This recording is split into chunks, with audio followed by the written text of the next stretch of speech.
folks, we're just catching up on the solar generators that myself and Steve have actually built. And we have two solar generators that we've built here. The first one is the junior version. And this is a 300 watt version of a solar generator. The inverter is 300 watts. We have a charge controller, a 10 amp charge controller, and we have DC sockets, which tells us we have USB, we have a cigarette lighter. It tells us the voltage of the battery and the power that's in the battery as well. Switch that off. We have a charge controller, and this is a PWM charge controller. Now, the last video we did, the inverter that we had was a faulty inverter. So we had to get new inverters that were working. This is a 300 watt Pure Sine Wave Inverter. And the Pure Sine Wave is a cleaner supply rather than the modified sine wave.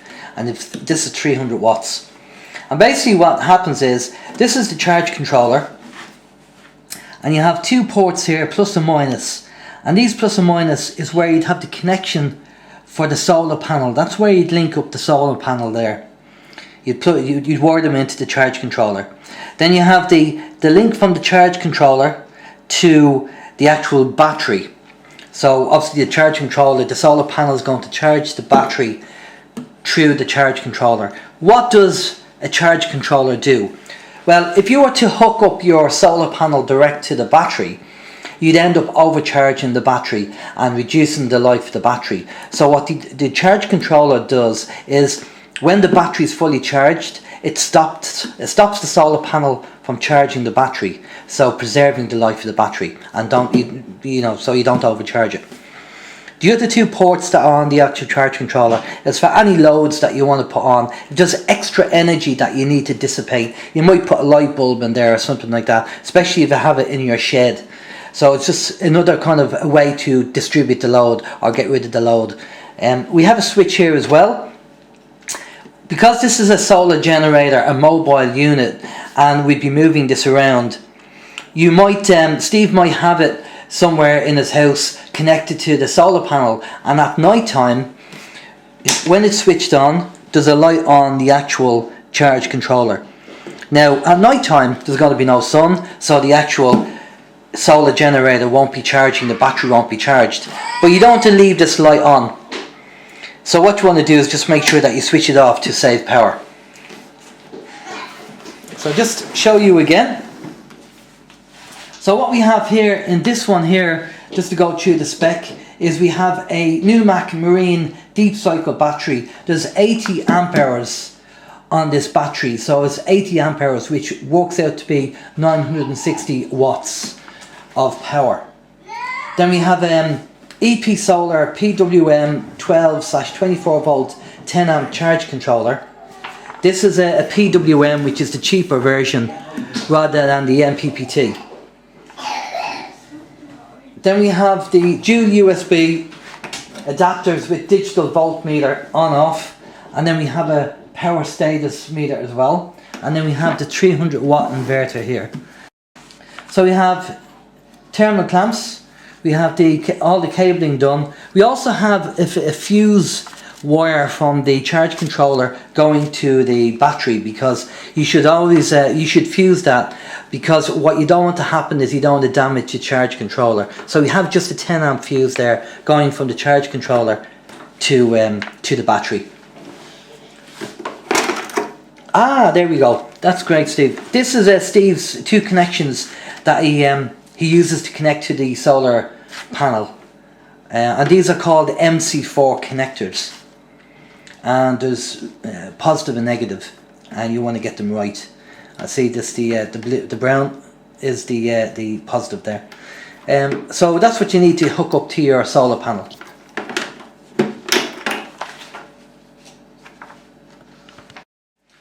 Right, okay, this is the big brother of the smaller solar generator. This is a 1000 watt inverter. Again, it's a pure sine wave inverter, and it's 12 volts. The same with the junior version. The 300 watt inverter was 12 volts as well. So, and what you have here is it gives you the facility that if you want to have a remote switch, if this is tucked away somewhere and you can't get to it, you can you get a remote switch with it, which plugs in. So I'll just show you that. There's the remote switch there. So that plugs in to here. If you want to switch it on remotely, it depends. But this is more, we've built this more like a mobile unit anyway. So if you turn it around, you'll see that you have the on-off switch for the inverter. You have USB if you want to charge something, your mobile phone, whatever, and then you have your 13 amp socket. You also have a ground if you're going to have that somewhere permanent. You can set up an earth wire for grounding. On this one also we have the DC socket, same as the junior version. We've USB, we have cigarette lighter there, we have the actual power there, and there is a power switch on that as well. Steve wired it just to put in another power switch there rather than that one. He liked that one, so he wired in that one there. That switches on and off there. Now you'll notice on this one that it doesn't have the charge controller.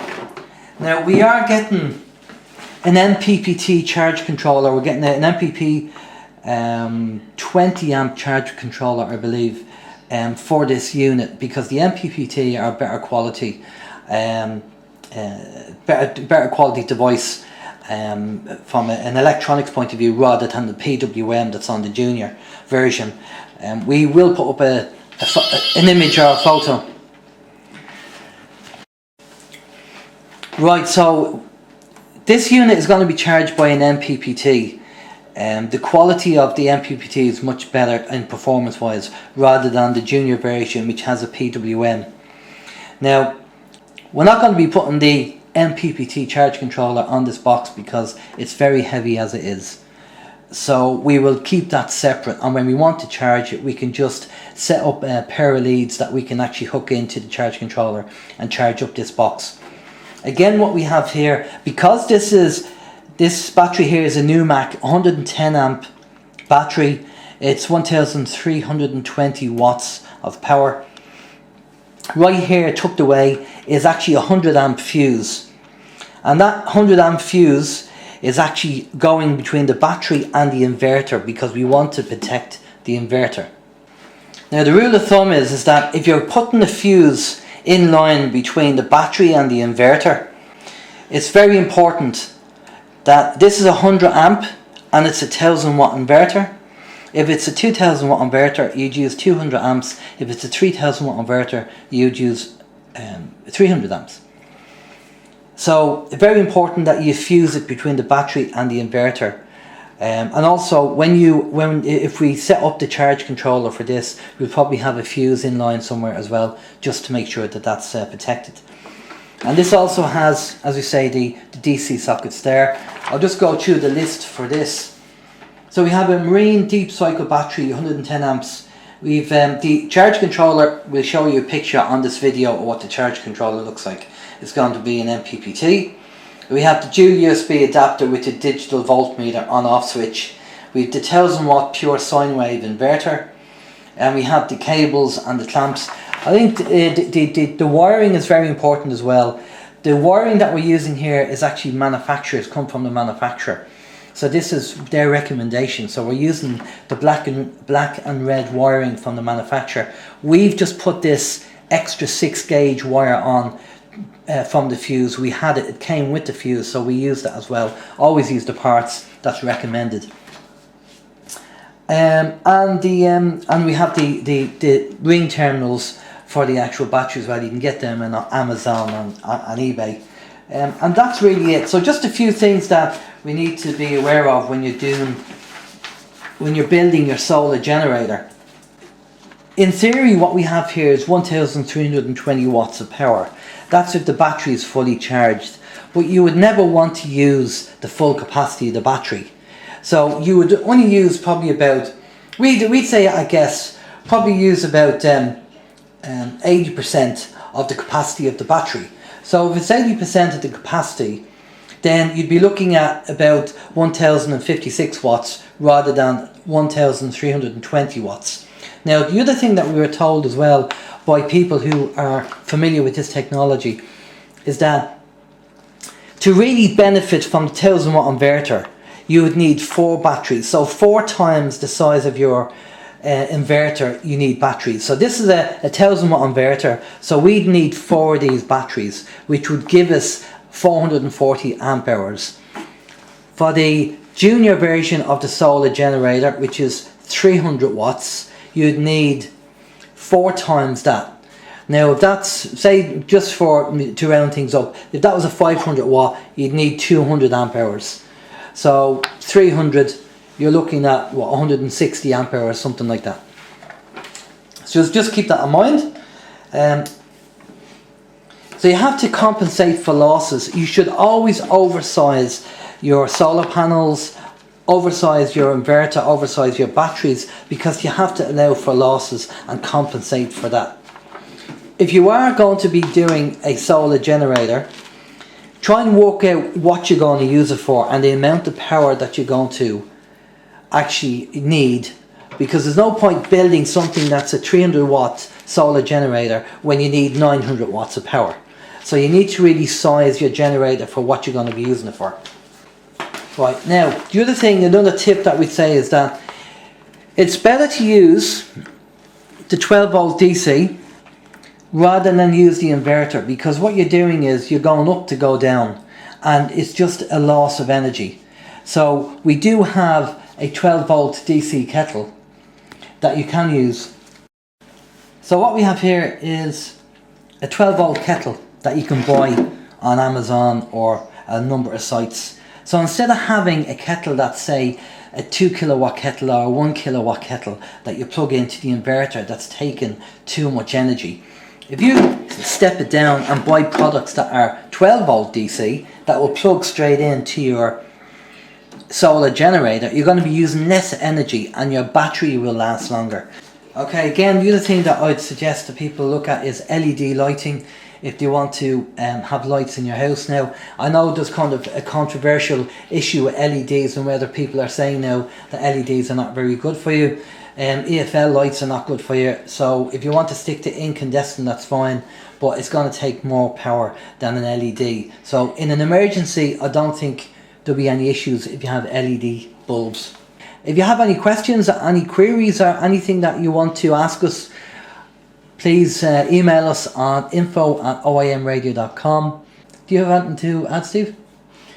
Yeah, I just want to say that it's a fun project to do. This is something that could be done by any of your family members. It's a great little project. It doesn't require a lot of technical expertise because a lot of the maths will already be done. If you watch our videos, the maths is going to be done for you. If you watch the previous video, you will see a list of parts and all the schematics, and the maths has already been worked out. So this is a fun project to actually build the 2 units. We had great fun doing it. It doesn't require a lot of technical expertise. You don't have to have any special skills.